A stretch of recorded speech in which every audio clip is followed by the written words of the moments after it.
Good evening. Hello. Hello. And welcome. I'm Merve Emre, and it is my honor and pleasure to serve as your host tonight as we celebrate and support Words Without Borders on its 20th anniversary.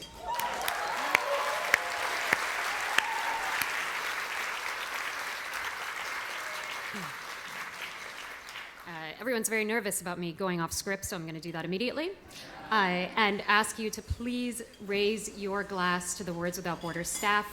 Karen, Zipporah, Nina, Anna, you have worked tirelessly at a difficult moment. Thank you so much for everything you've done and everything you do throughout the year. So, if you follow the literary news, you know that to survive as a literary magazine, much less to thrive as Words Without Borders has, is no small feat. And tonight, we are toasting 20 years of widening and deepening this vital platform for the world's literary voices. So please join me one more time, second time, in raising your glass to Words Without Borders and to the writers, translators, editors, readers, teachers, and students that make this work possible. I don't have a glass. Before we jump into tonight's program, I want to take a moment to recognize the difficult moment we're living through and why we're here. We're here because we believe in the humanist project of literature. Literature, and in particular, literature brought into a language we can understand through translation, is an opening. It's a way to connect, but it is also a space for protest, for grappling with pain, for healing, and for reimagining the world. In times of crisis and in times of destruction, we need literature, and we need urgently to be listening to voices from other languages, perspectives, and realities. This is the power of Words Without Borders, and this is what brings us together tonight.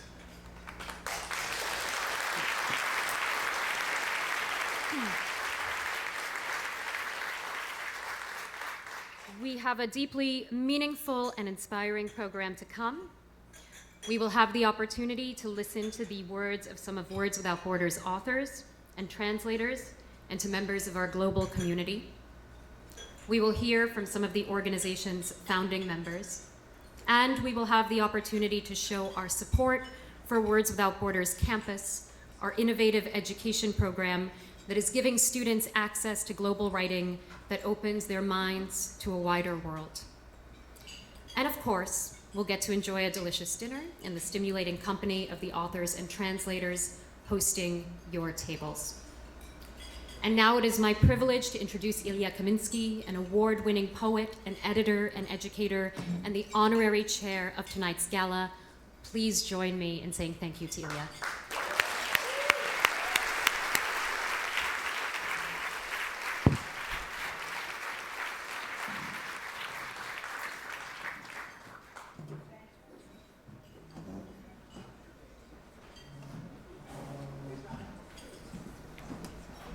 Thank you so much for starting us off so well.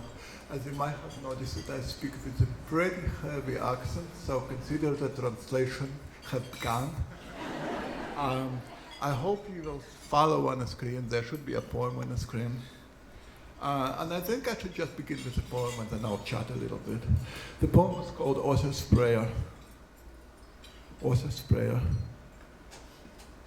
If I speak for the dead, I must leave this animal off my body. I must write the same poem over and over. For an empty page is a white flag of their surrender. If I speak for them, I must walk on the edge of myself. I must live as a blind man who runs through the rooms without touching the furniture. Yes, I live. I can cross the streets asking what year is it. I can dance in my sleep and laugh in front of the mirror. Even sleep is a prayer, Lord. I will praise your madness and in a language not mine.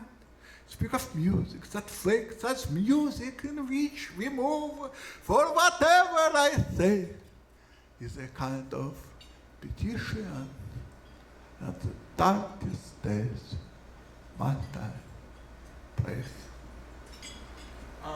So my name is Ilya, and some years ago I had a privilege and an honor to edit poetry for Words Without Borders.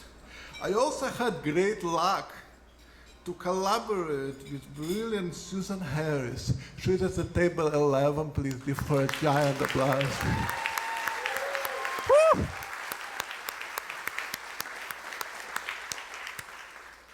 We collaborated on a book called Anthology of International Poetry, which was published by HarperCollins, and is one of many important Words Without Borders anthologies. Without further ado, I would like to slip into another poem, because that's what we're here for, right? Poems. It's actually a translation from Uyghur by an exile who is himself a translator between Uyghur and Turkish. It's called Sintim. No poems to write down, no songs to hear, chats to have, words to say, nothing. What to do? Isn't me? Oh, it's harsh. Oh, I'm feeling lavishly this silence. Bremen. What to do at this time in our moment is a question we wake up and ask, and I, for one, don't pretend to have a slightest idea how to answer. And so I, like most of you probably in this room, go on my phone and go to Words Without Borders and check some poems. And suddenly silence that is hushed by the cruelty that we see every day becomes lavish, and the moment becomes a dwelling space, lavishly filled with silence, Bremen. It's a weird thing, because you will be hearing a lot of facts, a lot of data today on what this journal, which is to say this movement, has accomplished. And I hope you listen to those facts, but at the end of the day, you're here probably because of metaphysics, because you don't want to live empty. You want to live full of silence that brims, and also full of music. And so the final poem that I want to share is by Adam Dagayevsky, also an exile, born in the city of Lviv, which is now Ukraine.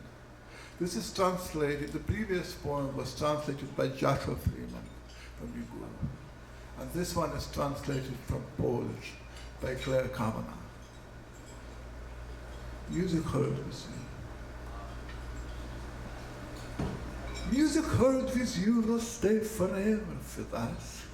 Grave Brahms and elegiac Schubert, a few songs, Chopin, sword sonata, a couple of quarters with heartbreaking chords, Beethoven, Adagio, the sadness of Shostakovich that didn't want to die, the great choruses of Bach's passion, as if someone had summoned in us, demanding joy pure and disinterested joy, in which fate is self-evident. Some scraps of Lidoslavsky as figurative as our thoughts. A black woman singeing blues ran through us like a shining steel, even though it reaches out on the street of an ugly dirty town. Mahler Sandler's marches, the trumpet's voice opening the symphony number 5, and the first part of the ninth. You sometimes call him Mahler. Mozart, despair and a requiem, his piano concertos. You hammered them better than I did. But we pause. No, that music heard with you will grow still with us.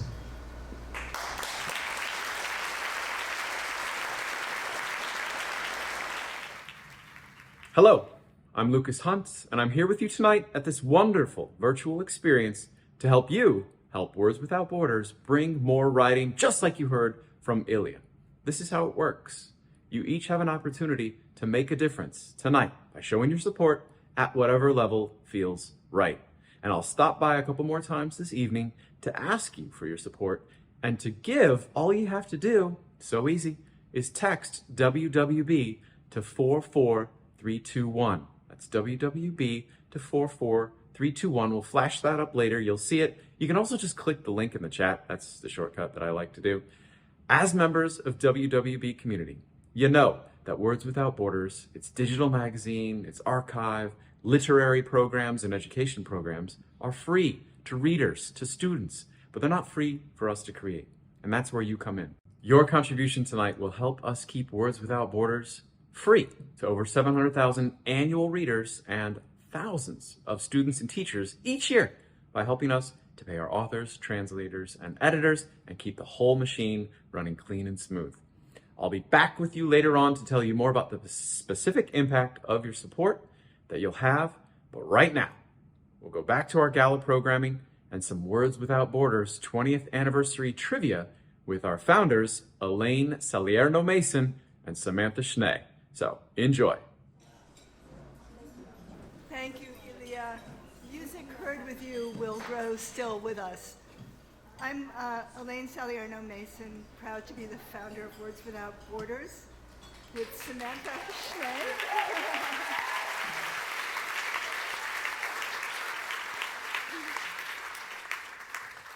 So tonight, as you know, we're celebrating our 20th anniversary, and since Elaine and I have been here from the start, our executive director, Karen Phillips, suggested that we test our knowledge of the organization's history and milestones, and we will be turning to all of you for help. One caveat, staff is not allowed to answer. So let's get started. So, Sam, before it was called Words Without Borders, what name had I proposed for this organization dedicated to international literature? Anyone out there know? Here's a tip, Interpol. It was called Interlit. Terrible name. But, you know, it was the late 90s. Fortunately, Words Without Borders came to be in a dream. Next question. Before it was called what small liberal arts college saw promise in the idea of an online magazine devoted to translation and gave it an institutional umbrella for its first 10 years? Very good. Well done. Our first 3 issues in the fall of 2003 were devoted to literature from which countries that Bush had Which 3 countries? Yes? And North, very good, you guys got it. Iraq, and North Carolina. Yes. Yeah. North Korea. Some of you are definitely going to know this one. How many Nobel laureates can be read in the Words Without Borders archive, which is free and accessible to everyone with an internet connection, by the way? Almost all of them. It's a total of 9, 7 of whom were published before they won the Nobel Prize.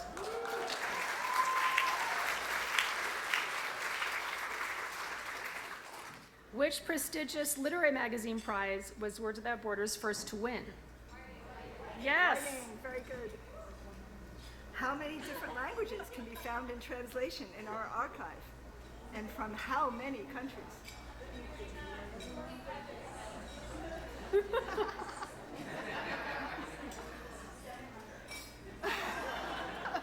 is like counting the number of M&Ms in the jar. 139 languages.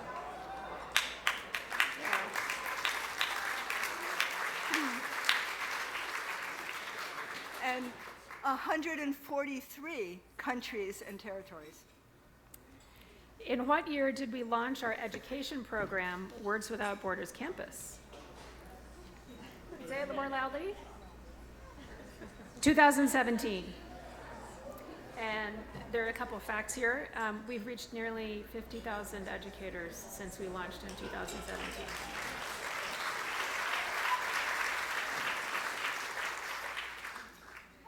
What is the most read story on our site? Good guess.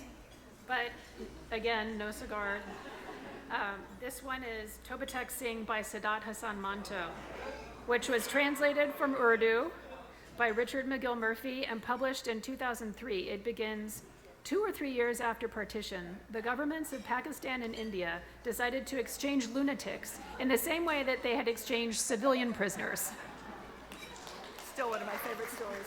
Good one. Which poem is most read on our site? It's Union by Abdullah Pashu, published in 2014 and translated from Kurdish by Hembacher and Alana Marie Levinson Labrosse, which includes this line: "If you are, as am I, a gypsy, draw a border around me, make me your country."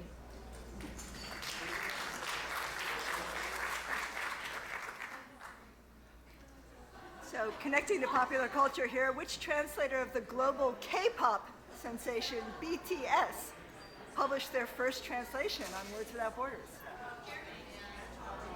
Anton Hur, yes.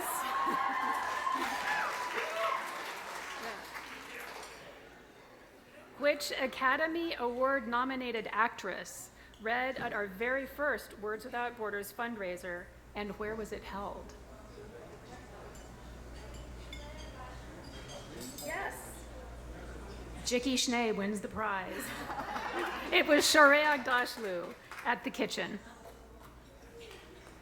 Who in this room was with us that night? Not a lot of people. Not a lot. Yeah. Well, we've grown since then. We have. Who is our longest running staff member? Yes, Susan Harris.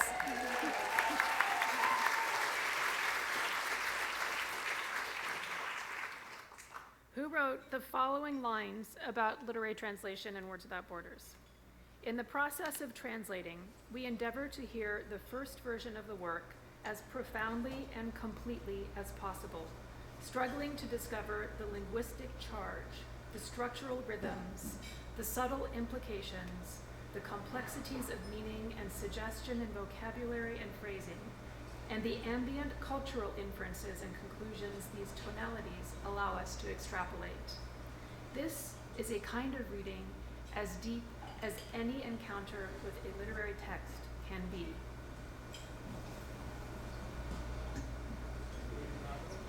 No one? The winner of our 2019 Ottaway Award, Edith Grossman.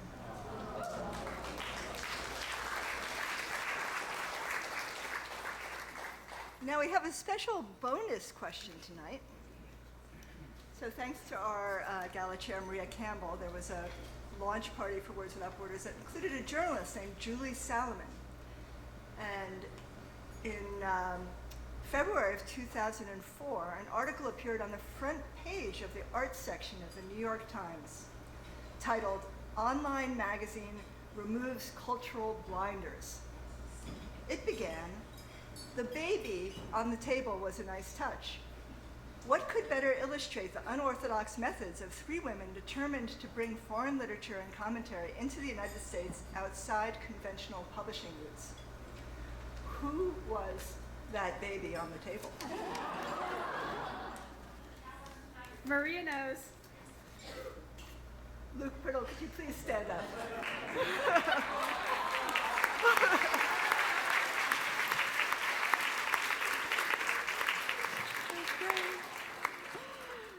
Up next, we'll hear from our 20th anniversary Gala chair and former vice chair of Words Without Borders Board of Trustees, Maria Campbell. Good evening, everyone. I am Maria Campbell, and I am the founder and executive chairman of Maria Campbell Associates, a scouting company.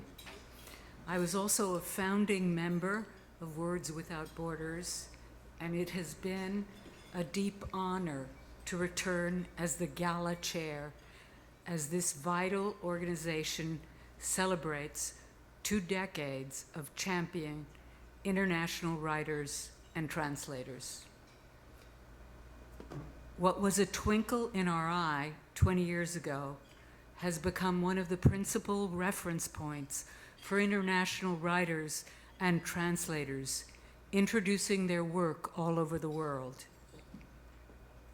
Having grown up bilingual and having worked my entire life first scouting American writers and then broadening the purview to writers from many other countries, I've always been aware of the richness of international literature. Translation is constantly challenged in the United States and needs Words Without Borders to be ever strengthened. Leaving politics out of this, just imagine the bitter social and cultural divisions we are experiencing in our nation of immigrants. Reading writers from all over the world is a necessity in helping us understand our own society, along with so many others. Words Without Borders simply cannot do its important work without the support of every individual who showed up tonight and supports our work year in and year out. Thank you to my fellow Gala committee members, and especially my vice chair, Tara Parsons, and our honorary chair, Ilya Kaminsky. I think you should stand. Please, come on, stand.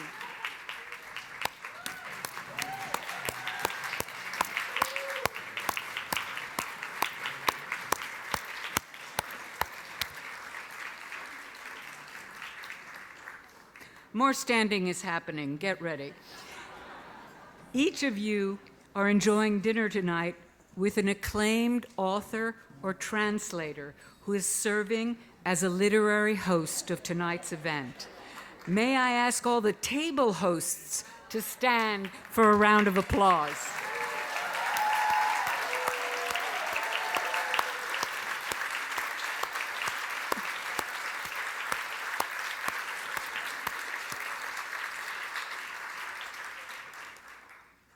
And now I would like to take a moment to recognize the corporate champions who joined me in making this evening such a success. I would first like to recognize and thank Apple Books, tonight's cocktail hour presenter, and Harper Collins, our benefactor supporter. And thank you to all our champions tonight: Simon & Schuster, Maria Campbell Associates, Irwin and Swan LLP, Ingram Content Group, London Literary Scouting, Macmillan Publishers, the Armory Square Prize for South Asian Literature and Translation, Curtis Brown, the Gernert Company, Hachette Book Group, Open Road Integrated Media, Penguin Random House, the Phyllis and Bennett Cerf Foundation, the Robbins Office, Spotify, Susanna Lee Associates, United Talent Agency. Thank you, and enjoy this wonderful, wonderful, beautiful night. And I'm turning it back to Merve. Thank you.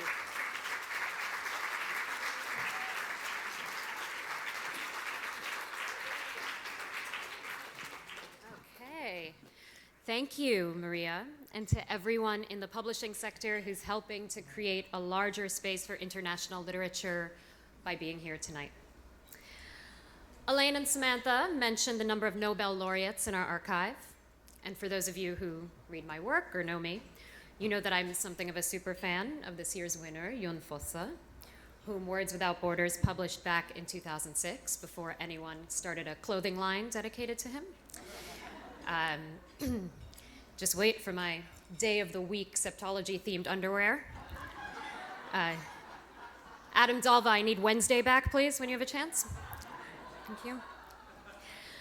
Which brings me to my next observation, not about underwear, that the writers you can find today in Words Without Borders will be the writers winning Nobel Prizes in 20 years, because I will make sure of it.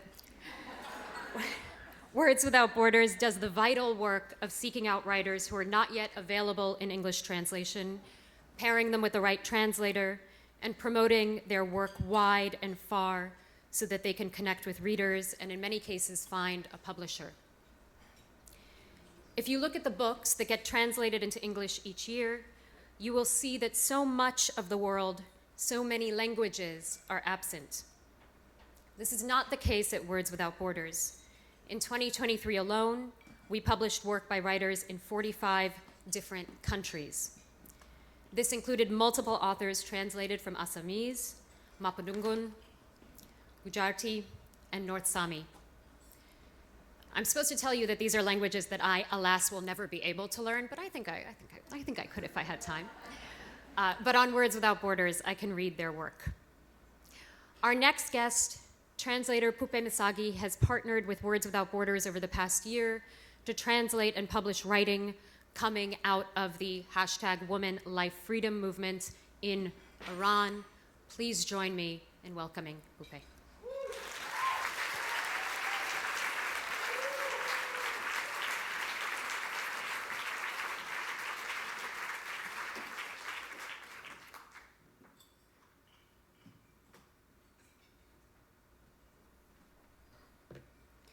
Hi, everyone. I first want to thank everyone at Words Without Borders for offering the space and working with me to publish the Woman Life Freedom series, a selection of writing on the revolutionary uprising in Iran that ran over the past year.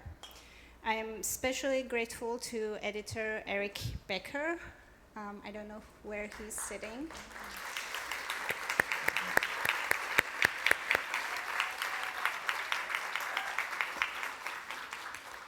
Who worked with me in the initial stages of the project. The series gave a platform to witness narratives and personal expression across genres as they were being produced in the immediate response to the regime atrocities and the bravery of the people in the face of it. Shared either on social media or sent to me directly, the pieces came from a wide range of writers and thinkers, mainly inside Iran, with some also outside the country, from different age groups and backgrounds, with each piece providing a unique personal perspective in what was going on in the streets and still continues in various forms of social and political activism. One of the essays in that series, I'm a Witness, published anonymously, actually grabbed the attention of a French editor who reached out to me through Susan with an interest in having the essay be expanded into a book. And it did expand into a book. The author, who is based in Iran, risked so much and wrote the book because they felt they needed to do this, to document and to be a witness. And the book is now out in the world, so far in French as Dans les rues de Téhéran, translated by Amber Morier, and in English as In the Streets of Tehran, translated by me. So I'm going to read a short passage from the book, first in Persian, just a short paragraph of it, and then in English. And I want to dedicate this to all the courageous people in Iran and beyond Iran who not only stand up to totalitarian states, but also use their words and art to document and to bring attention to her story in the making.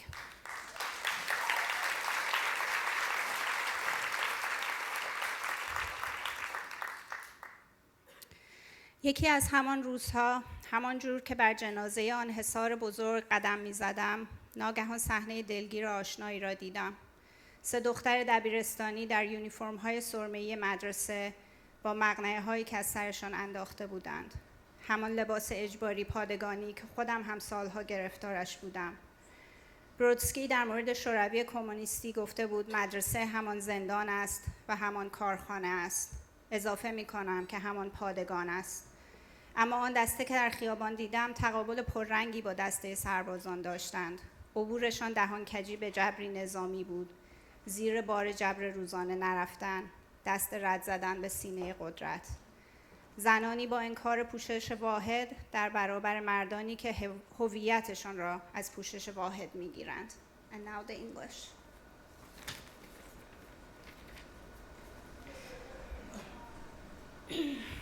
One day, as I walk over the desiccated remains of a huge ditch in the middle of the boulevard, I suddenly come upon a poignant, familiar scene.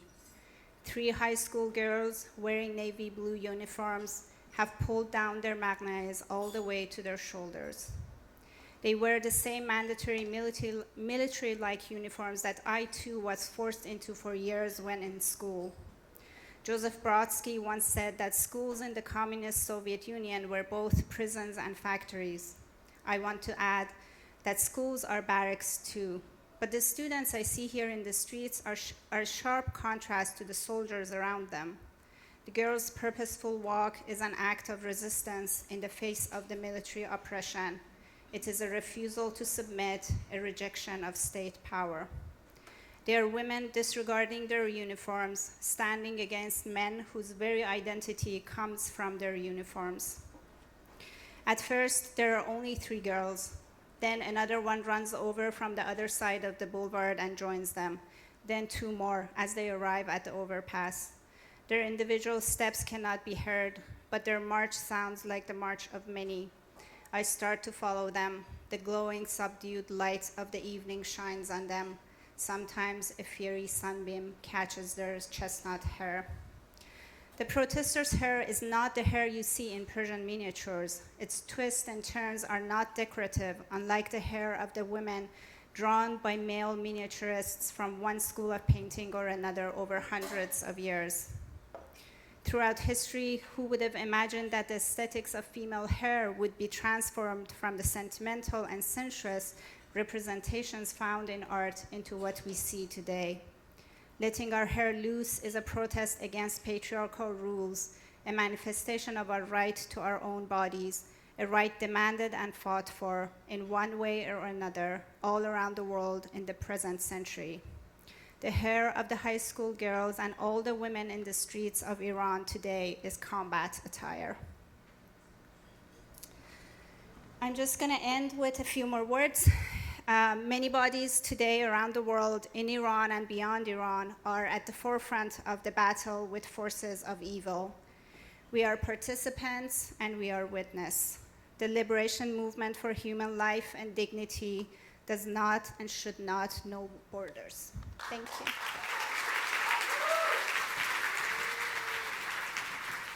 Thank you so much, Pupe, and thank you to each of you who is out here tonight. I am Karen Phillips. I'm the executive director and the publisher here at Words Without Borders.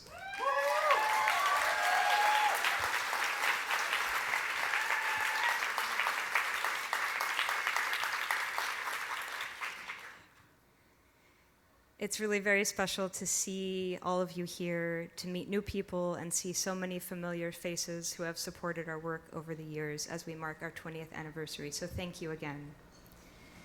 I struggled these past 2 weeks, as I know many of you have as well, to make some sense of the devastating violence being unleashed in the Middle East and my place in this as a citizen, as a mother, as a manager, as a publisher. How to prepare a gala, a celebration at a time like this. What to say in the face of so much pain and fear and outrage and sorrow. I turned to our archive, as I often do, and found a poem I wanted to share with you tonight. It spoke to me, and it's written by a Colombian poet named Piedad Bonet, and this is a translation into English by Ezra E. Fitz. Kitchen for Maria Victoria. A kitchen can be the world, a desert, a place to weep. We were there, 2 mothers, talking in very low tones, as if there were children sleeping in the bedroom. But no one was there, only the resounding silence where music once filled the room from wall to wall. We searched for words. We sipped our tea looking down the bitter well of the past. Two mothers standing on the bridge that unites them as they bear their emptiness in their hands. This is why Words Without Borders is here. To listen to writers who show us the creative and brilliant breadth of our global humanity, to hear the anguished, joyful, pensive, mourning voices of writers around the world who through their work are offering their visions, their truths, especially at times like these. Many of the voices that we want to hear are being silenced, whether it's through violence and war, censorship, cancellation, economic instability, or even simply the lack of publishing infrastructure in so many places where they write. But they are writing, they are here, and we are here tonight to celebrate and stand for these writers and for the courageous and ingenious literary translators who bring their work to us in the English language. So please join me in raising a glass to the authors and translators for whom we are here tonight. Thank you. And I want to recognize, as we step into our third decade as well, the past and present members of the board of Words Without Borders, for they have provided the stability, the vision, and the support to keep us moving forward and expanding our impact. I would ask that if you are here tonight and have served either currently or in the past as one of our board of directors, would you please stand and be recognized? Thank you.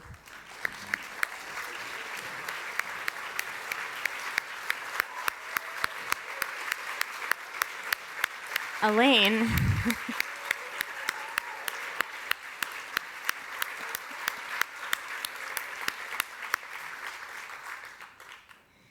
And now I must thank our incredibly hardworking staff, which now includes members across the world, in London, in New Delhi, in Bangalore, in addition to across the US. These individuals are the people who seek out the literature that you're hearing tonight, who nurture writers and translators, who promote their work across social media, who write grants. That's really fun, writing grants, I'm sure you know. Who expand our connections to educators and students, who create curricular materials for our students, and who help put on this event. I'm going to name them and ask them to stand. Susan Harris, Eric Becker, Nadia Kalman, Nina Parata, Anna, Maggie, Eleanor, Zipporah, Soini, Natalie, Tobias.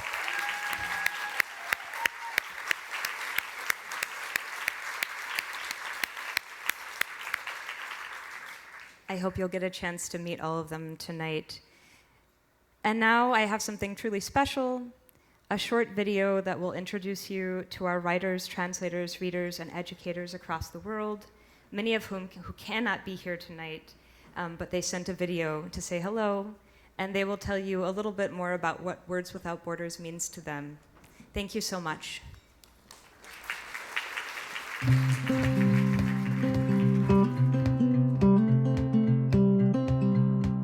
Hi, my name is Anton Kerr. My name is Samantha Farmer. My name is Stephanie Chu. Ben Imran Sadai. My name is Aaron Robertson. Hi, I'm Shoini. My name is Moto Shibata. This is Nazika Rubiukolo. My name is Ron Restrepo. My name is Andris Nair Magnusson. This is Gleda Namkasa, a writer from Uganda. I am a translator from South Korea. I'm a Midwest-based translator of Bosnian, Croatian, Montenegrin, and Serbian. I'm Icelandic. I am an ENL, or English as a New Language, teacher. I'm also the first recipient of the Words Without Borders Momentum Grant for Early Career Translators. Şarkı Türkistan'ın Kaşgar şehrinde doğuldum. Hazır Türkiye'de sersan ve gurbetçi şair bulup yaşavatımın. I'm a translator from Italian based in New York City. I'm a translator from Japan. Words Without Borders matters to me because it supports a transnational public of writers, readers, and translators. I made my debut there as a literary translator. I want the students to be exposed to literature that is written by authors and contains characters that are reflective of their own identities and their own cultures. We need as many voices from as many languages as possible. Çigrası Sözler jurnalı arkalık yazgan şiirlerimni bütün dünyaga anlattım. Çigrası Sözler jurnalı menin önümni bütün dünyaga anlatıdığan bir körük boldu. I love Words Without Borders because it exposed my work in my local language to readers beyond my borders. And I am super grateful to Words Without Borders for giving a platform to translators of color who have interesting and sometimes hilarious things to say about the publishing industry. A place like Words Without Borders, where different cultures and languages are honored and celebrated, is so important to all of us. They made my voice heard internationally, and by chance I met my agent, Mina Hamedi. It locates and promotes underrepresented voices and gives teachers the tools to ensure those voices are heard in the future. Words Without Borders is important to me because people running it know that translation matters and they act on that knowledge and do the world a lot of good. Thank you. Thank you. Thank you, Words Without Borders.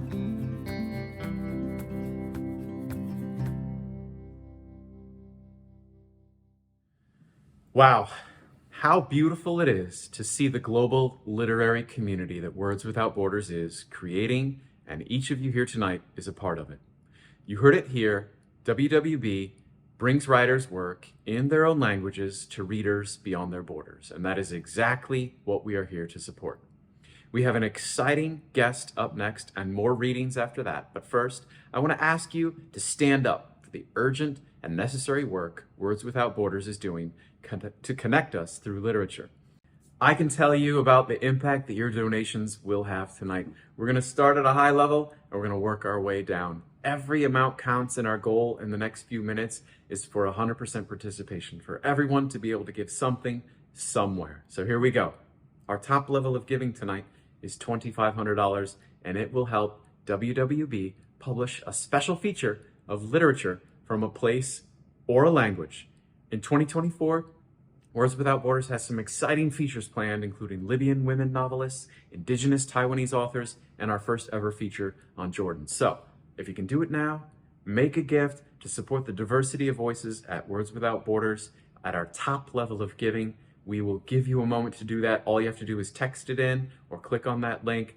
Every amount counts. We'll wait to see these gifts rolling in, but we'll move on right now down to our next level of giving, $1,000, and it will allow us to train teachers to bring international literature into their classrooms so that students can learn. We're talking about teachers like Stephanie Chu, whom you just heard from New York City and who is providing her students with both a mirror on their own experience as well as a window on their world into Words Without Borders campus. How many of you can make a gift now at $1,000? Again, this program is free for teachers to participate in the training, not free for Words Without Borders. It happens because of folks like you.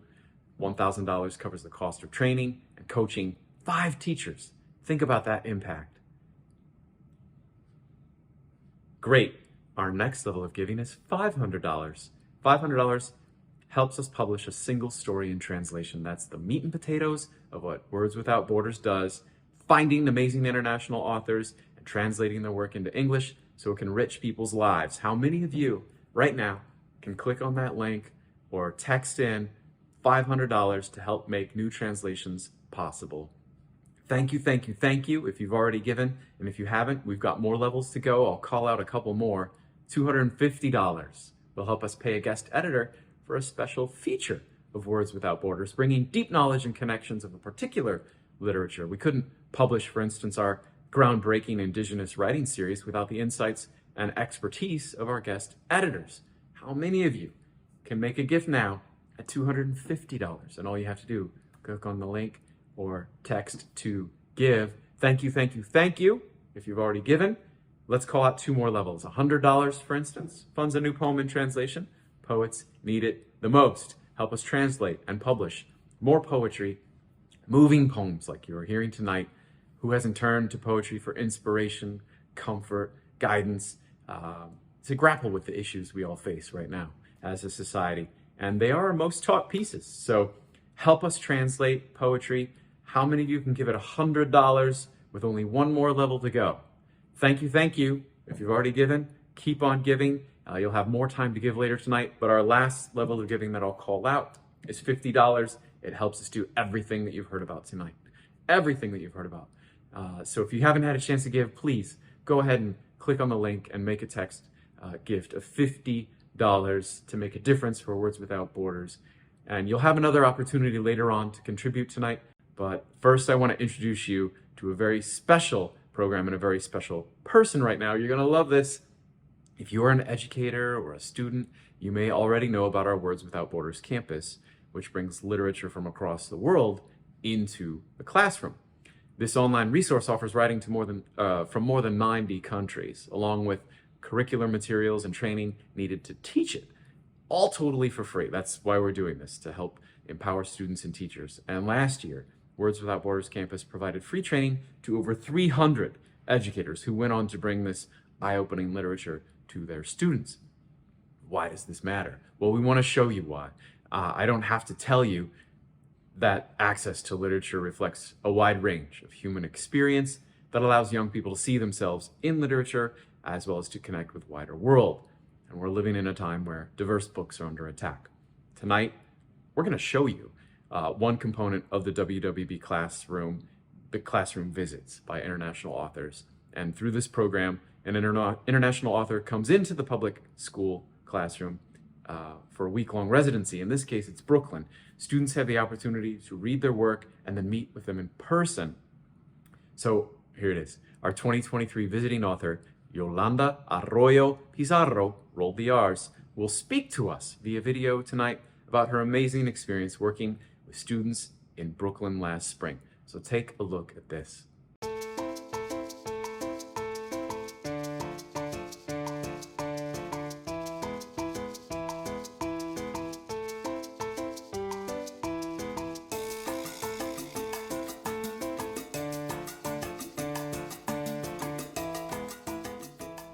My name is Yolanda Arroyo Pizarro, and I am a writer from Puerto Rico. It is a very intimate short story.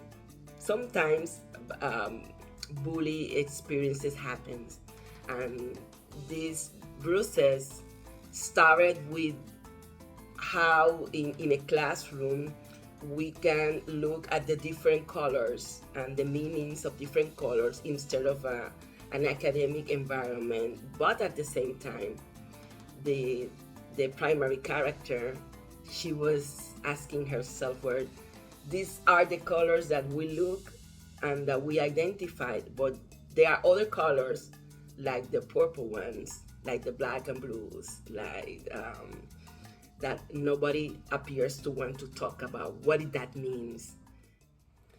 Bruises. I come to the conclusion that purple is the color of secrets. In art class, the teacher insists on teaching us that colors have meanings. Red means passion. White is purity. Green seems to be the color of hope. Nobody speaks of purple, but I encounter it so often, accentuating the skin, cheeks, and knees of so many classmates around me, that for a long time I wondered what it meant. Today I know.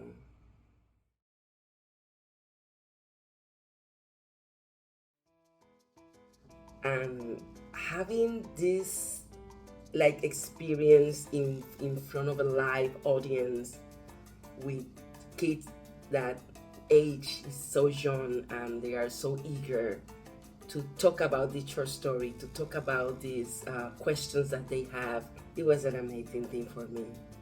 We had a group full of migrant students, and we have a group also with the English were not the first language.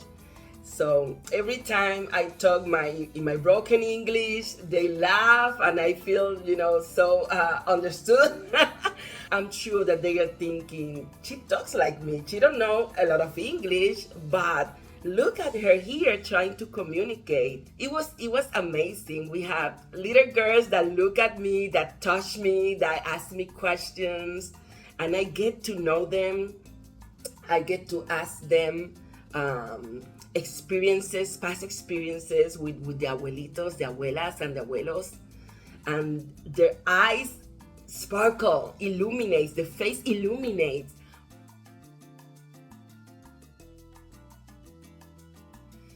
I remember, for example, that in Christmas, they bring like a magician or like a clown show.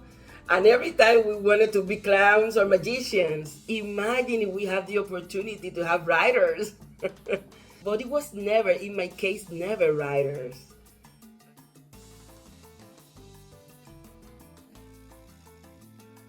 Okay, this is a quote of a student that one of the schools that I visited.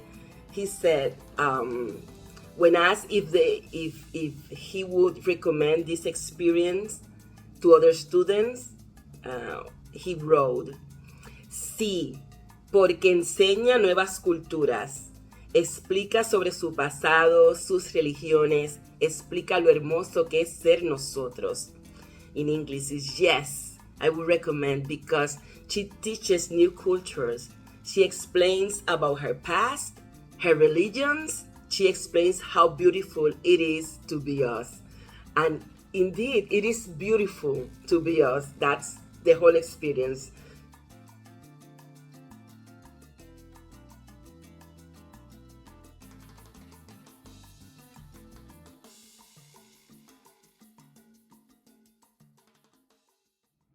This is the message that we're giving students.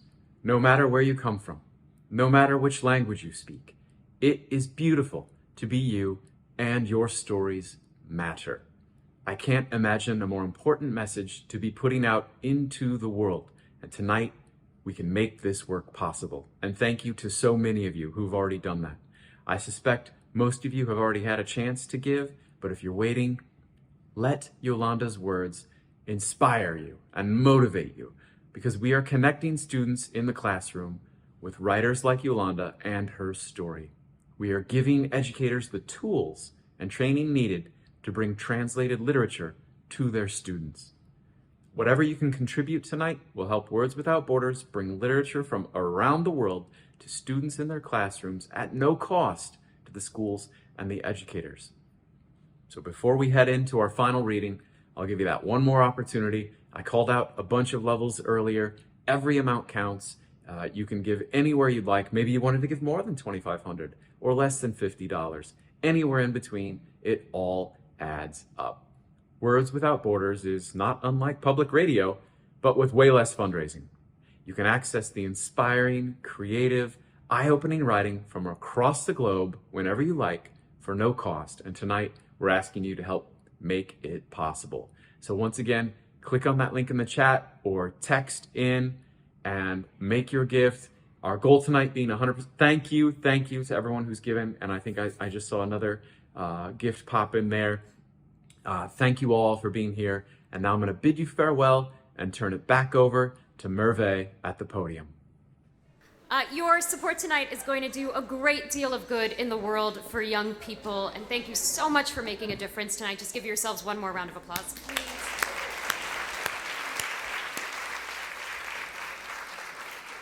It's time to hear from one last reader, the incomparable Leila Lalami.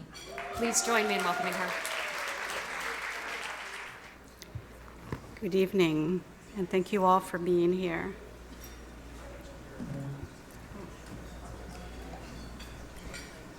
We are witnessing multiple wars whose scale, carnage, and repercussions are going to be with us for decades. At times like these, it can seem that literature has nothing to offer, and yet literature salvages what war destroys.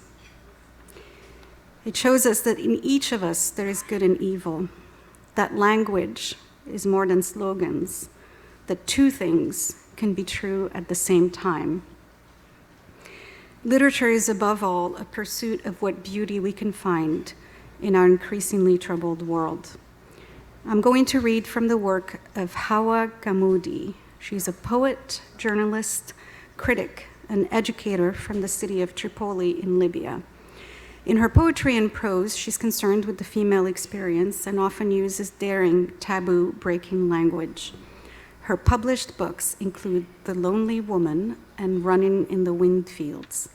Since 2011, she has been active in civil society organizations working on freedom of expression and women's rights.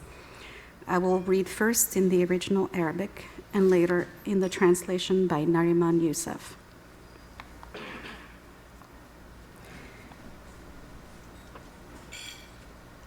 I thought I could do it without the glasses, but I can't. إنهم في انتظارك يسمونك قصيدة جديدة يترقبون هطولك في روحي تشكل قسماتك بين يدي وأنا فاغرة القلب أراقب هذا العالم الخرب ينهار الدم يغطي البياض والصلوات لم تعد تعرف أين تذهب وأنا أنتظرك وأستمع وقع خطواتك الواجفة.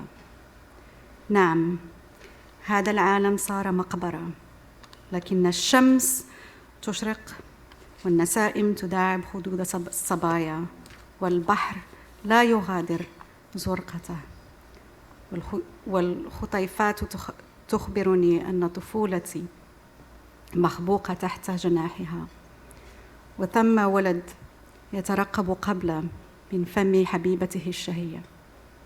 هناك الكثير من الحب والجمال والضوء، لذا يمكنك الهطول والطيران والمشي حافية، فأنا أكتبك أقاوم الخراب بك وأرسم عالما بهيا تضوئة قصيدة ينتظرونها. And this is the English awaiting a poem. They await you, the new poem. They await your downpour through my soul, my hands shaping your features. I stand with my heart agape to observe this desolate world as it falls into ruin. Blood covers everything. Prayers no longer know where to go. I await you. I listen to your cautious footfall.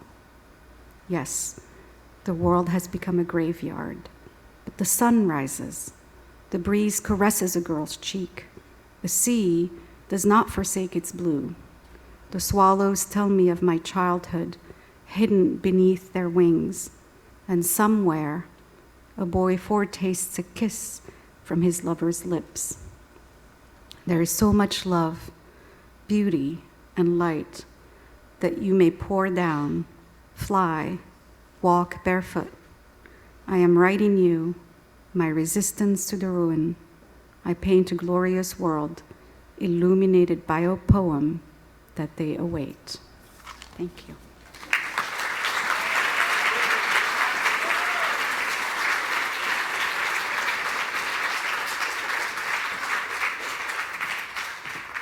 Thank you. And thank you to each and every one of you for being part of Words Without Borders' 20th anniversary. You've met our contributors from across the world and listened deeply to the poems and the essays that make a difference. Your support tonight will help Words Without Borders to keep going, to seek out and translate more writing that we urgently need now, and to reach more and more readers and students around the world. Thank you. Before you leave tonight or head upstairs to the Globetrot after party, I have one final request. If you felt moved by the work you heard tonight, please don't keep it to yourself. Help us spread the word. Share a poem with a friend or your group chat. Tell your child's or grandchild's school about Words Without Borders campus. Purchase a book in translation. Words Without Borders is accessible to all, but we need your help to grow our community. Thank you, and have a wonderful evening.